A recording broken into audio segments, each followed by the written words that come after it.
Hello, hi, and welcome to Savvy Ash Nalangadi Ashley Mukwebo. And this is my channel. This is the last part of the Wash Day Basics series. I'm going to be telling you guys about all the treatments that you could use to help optimize, hey, optimize hair growth. These treatments I'm going to be telling you about, I've used them. I'm not going to talk about treatments I haven't used and I'm not sure about. These help if you have problems with your hair. For me, I'll forever have hairline problems, this, whatever. But some of the things that I've used here work. So the first one I'm going to talk about is tea rinse. Black tea rinse. Black tea rinse, you use basically a tea, either green tea or rooibos tea, and then you spray it on your hair. It helps reduce hair loss. How do you make it? You're gonna wash your hair, right? After you wash your hair, don't apply anything onto it. After you wash and you condition your hair, don't apply anything. You go to the kitchen, you take your tea bag, put it in your cup. Don't use hot water, use warm water, lukewarm water, and you leave your tea bag in there for 4 minutes. Then when you can see the tea bag has really like seeped out, yeah, when you see that the water has changed color and there is like, you know, pigmentation in the water, you take that, you can put in a spray bottle, or you can pour it into your hair the way it is. So you spray the tea onto your hair. Do not spray hot tea onto your hair. Don't. Spray warm or cold tea onto your hair. Then you take a plastic bag, you wrap it around, you chill for 15 to 20 minutes, and then you rinse it out. For me personally, I did see a difference with using tea rinses for my hair, but I'm lazy. So I've only done them like 3 times, but really honestly did see a difference. Second one, rice water. If you guys have not seen my rice water video, I'm going to link it down in the description box below. That thing works. There are people who are protein sensitive, so I do not recommend for everybody to just jump on the bandwagon. As I said in my video on rice water, you have to try to use it for 3 consecutive days, and if it does not work and it's causing your hair to break or to shed, try to just stop. But rice water is really good. The reason why rice water is good is because you are using protein from the rice to like reintroduce it back into your hair, and your hair loves that.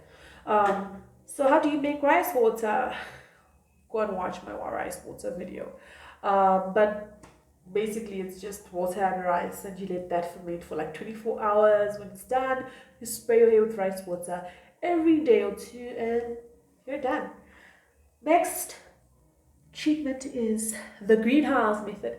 I saw this from a YouTuber here on YouTube. I forgot what her name is. I forgot her name, but she introduced this method. To me, it helps, especially when your hair is really, really dry and your scalp is itchy. What you do is you spray your hair with a bit of water. You take an oil, either coconut oil or the oil you use as LCO or LOC oil. You apply that to that damp hair.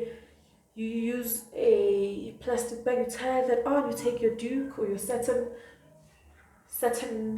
this bonnet, and then you put it on top of that and you go to sleep. You wake up the next morning, your hair is so supple, your scalp is less itchy, and it helps with hair growth because your hair is really like moisturized for such a long period of time. This can also be seen as pre-pooing before you wash your hair, but it's also good when your hair is really dry between the week or in between your wash day. You could use the greenhouse method to help grow your hair. Next is inversion method. This one is big. People loved talking about it. Basically with this, you bend your hair head down, then you massage your head and your scalp. I don't know for how long. I'll put it on the video for how many minutes you do that for, and then you do that every day for a couple of days, and then your hair is supposedly supposed to grow. They say you should not do this if you are pregnant or if you have some type of issues, because you are making blood rush to your scalp. I tried this, but I have lack of iron, so it made me dizzy, and I honestly would not recommend it to somebody who, when it comes to your health, you're not sure. Don't try to do it. And for me, I haven't seen any difference with it. I didn't try it, and If it works for you, try it. If it doesn't, don't. So the inversion method for me was a next treatment was scalp massages. Scalp massages are good. Scalp massages you take an oil. Usually people love to use castor oil or Jamaican black castor oil to do a scalp massage. Now this is a good way to make your blood flow to your scalp.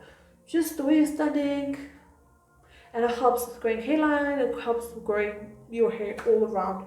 Do try to do that. And then there's also hot oil treatment. Hot oil treatment, you warm up your oil, you pour your oil in something, you put it inside warm water, you take it out, then you use it for your hair.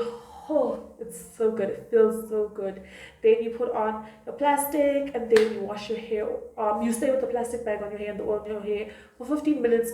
Then you wash it off, then your hair feels good. Some of these treatments are just there to like give your hair like extra moisture to avoid breakage and all of that, and it is so good. It's so good for your hair. Do try hot oil treatments. I tried them at the beginning of my hair journey when my hair was super dry, and it helped. Guys, this is so extensive. I'm even thirsty.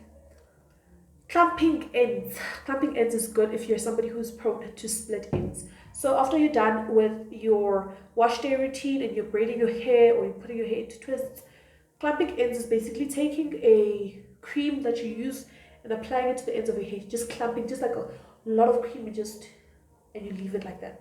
It's good to like just seal your ends and make sure that your ends are always like not too dry. It reduces the friction. Do try clamping your ends. It did work for me. It works for me when I braid my hair under wigs. It does help because the wigs or wig caps do suck out the products that you used in your hair, and your ends really need to be protected. So do try clamping ends. It's a very good thing. So clamping ends, you take a cream or whatever. After you braid your hair, you just put it like this and you're done. Then what else? Okay, now I've got 3 more treatments I want to talk about. We're going to talk about beer rinse.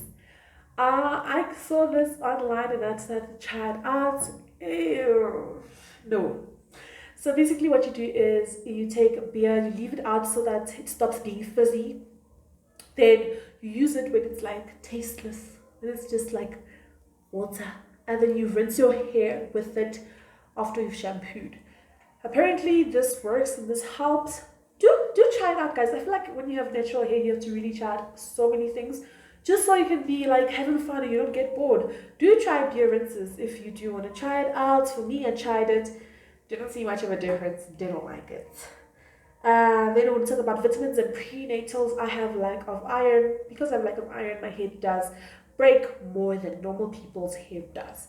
So vitamins and minerals and prenatals and biotin, try them, they do help. But be cautious if you have other sicknesses or other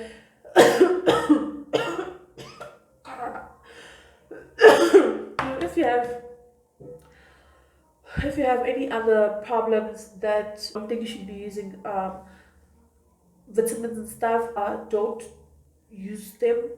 But I really think multivitamins is something everybody should have in their daily life. I use prenatals.